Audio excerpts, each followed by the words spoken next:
يقف الآن بجانبي صاحب المركز الثاني في شوط كأس الرئاسة العامة لرعاية الشباب، الفارس البطل مشعل الحربي. مشعل، ألف مبروك. الله يبارك فيك، وشاكرين لتغطيتكم المميزة والفكرة الجديدة اللي طالعين فيها الموسم هذا. شكرا لك مشاري. مشعل عفوا. المنافسة ما كانت سهلة أبد، وجود أسماء قوية في الشوط. الشوط جولتين وجولة تمايز. ربما الوضع كان مربك قليلا.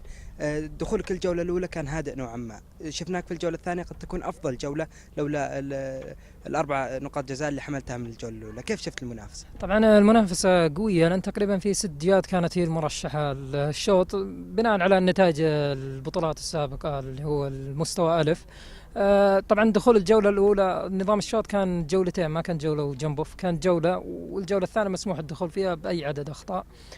دخولي الجولة الأولى طبعا لازم الواحد يحافظ على جولة نظيفة، بس الجولة الثانية أنا أحمل 4 أخطاء، لازم أغامر، لأن بعدي ناس عندهم 4 أخطاء لازم يضربوني في الزمن، يسوون جولة أسرع وكلير، أو في فارسين، واحد بخطأ زمن وفارس بجولة بدون أخطاء. وطبعا كنت لازم إني أحط زمن واللي بعدي يحاول على زمني.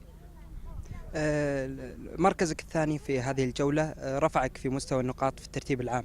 هل تطمح في البطولات الجاية لحصد المراكز أم لوجودك في ترتيب عالي في الترتيب العام للفرسان؟ والله أولا الحمد لله.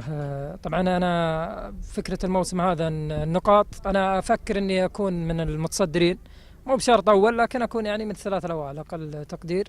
أفكر طبعا كأس الوزارة الجاي إن نكون موجودين. طبعا حظوظي دائما كويسة في كأس الرئاسة العامة لرعاية الشباب، فزت فيه مرة ومرة جيت ثاني، والمرة هذه ثاني بعد، فإن شاء الله أن نكون الوزارة الجاية موجودين بإذن الله. ألف مبروك. شكرا لكم، الله يعطيكم العافية.